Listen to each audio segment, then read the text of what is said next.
প্রিয় দর্শক, বিশ্বের বেশ কিছু দামি জাতের ড্রাগন ফল রয়েছে যেগুলো সাধারণ মানুষের ধরাছোঁয়ার বাহিরে। সচরাচর এগুলো কমার্শিয়ালভাবে চাষ করা হয় না এবং এ কারণে এগুলো বাজারে খুব একটা দেখতে পাওয়া যায় না। এগুলো কমার্শিয়ালি বা বাণিজ্যিকভাবে চাষ না করার বেশ কিছু কারণ রয়েছে। এই ভিডিওতে আমি ড্রাগন ফলের বেশ কিছু দামি জাত সম্পর্কে কথা বলবো এবং এই জাতগুলো আপনারা কিভাবে আপনাদের ছাদ বাগানে লাগাতে পারেন এ সম্পর্কে বিস্তারিত আলোচনা করব। তো প্রিয় দর্শক, ভিডিওটি না টেনে সম্পূর্ণ দেখার অনুরোধ রইল। আসসালামু আলাইকুম প্রিয় দর্শক, স্কয়ার পেস্টিসাইডের আরও একটি নতুন ভিডিওতে আপনাদের সবাইকে স্বাগতম জানাই। বিশ্বের সবচেয়ে মিষ্টি ড্রাগন ফলের তালিকায় প্রথমেই নাম আসে ইকুয়েডর পালোরা। এর পরবর্তীতে নাম আসে কলম্বিয়ানা ইয়েলো। পৃথিবীতে যত জাতেরই ড্রাগন ফল পাওয়া যায় না কেন, এই দুইটি জাত সর্বোচ্চ মিষ্টি হয়ে থাকে। ইকুয়েডর পালোরা এবং কলম্বিয়ানা ইয়েলো এর মধ্যে বিশেষ পার্থক্য হচ্ছে ইকুয়েডর পালোরা 150 থেকে 200 গ্রামের উপরে হয়ে থাকে এবং অন্যদিকে কলম্বিয়ানা ইয়েলো মাত্র 30 থেকে 60 গ্রামের মধ্যে হয়ে থাকে। এই ড্রাগনগুলো অনেক সুস্বাদু হলেও গাছে খুবই কম পরিমাণে ধরে এবং এই দুই জাতের গাছে ফুল এবং ফল আসতে অনেক দেরি হয়। এই জন্য এগুলোকে কমার্শিয়ালি চাষ করা হয় না। এখন আপনারা যে ড্রাগনের জাতটি দেখতে পাচ্ছেন, এটি একটি ভিয়েতনামি রেড জাতের ড্রাগন।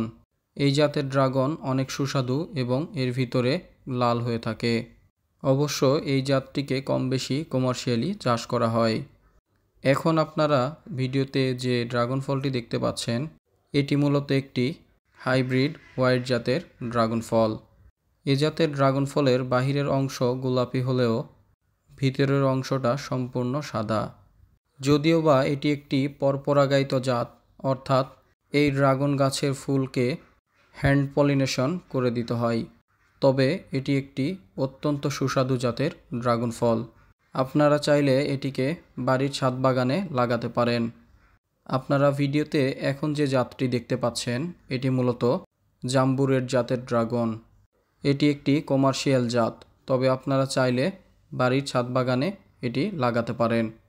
এই ফলটি অত্যন্ত রসালো এবং বড় সাইজের হয়ে থাকে।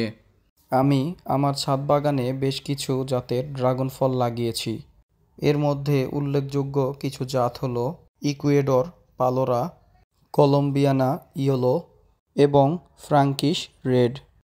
এই ড্রাগন ফলগুলোর জাত অনেক সুস্বাদু। আপনারা ভিডিওতে যে ড্রাগনের জাতটি এখন দেখতে পাচ্ছেন, এটি হলো আসুন্তা 3। এই জাতের ড্রাগন ফলগুলো অনেক মিষ্টি হয়ে থাকে। এছাড়া আমার ছাদ বাগানে আরও বেশ কিছু জাতের ড্রাগন ফল রয়েছে, যেগুলোর মধ্যে উল্লেখযোগ্য কমার্শিয়াল ভ্যারাইটি হলো ইসরায়েলি ইয়েলো, পিঙ্ক রোজ, থাই হোয়াইট, হাইব্রিড হোয়াইট, জাইয়াদি এবং জাম্বু রেড। এই জাতগুলোর মধ্যে দু একটা পরপরাগায়িত জাত রয়েছে, যেমন জাইয়াদি একটি পরপরাগায়িত জাত, অর্থাৎ এটিকে হ্যান্ড পলিনেশনের মাধ্যমে পরাগায়ন করে দিতে হয়। পরাগায়ন না করে দিলে গাছে একটিও ড্রাগন ফুল থেকে ড্রাগন ফলে পরিণত হবে না। আর আপনারা যারা নার্সারি থেকে ড্রাগনের চারা কিনবেন, তারা অবশ্যই শিওর হয়ে নেবেন যে জাতটি স্বপরাগায়িত নাকি পরপরাগায়িত জাত। যদি জাতটি পরপরাগায়িত জাত হয়, তাহলে এর সাথে একটি স্বপরাগায়িত জাতের চারা কিনতে হবে। আপনারা চাইলে এসব ড্রাগনের চারা বাড়িতেই তৈরি করতে পারেন।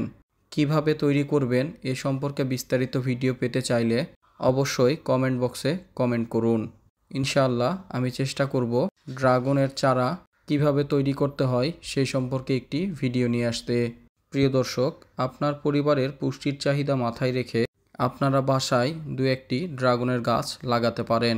এর কারণ হলো ড্রাগন ফল একটি অত্যন্ত পুষ্টিকর এবং সুস্বাদু ফল।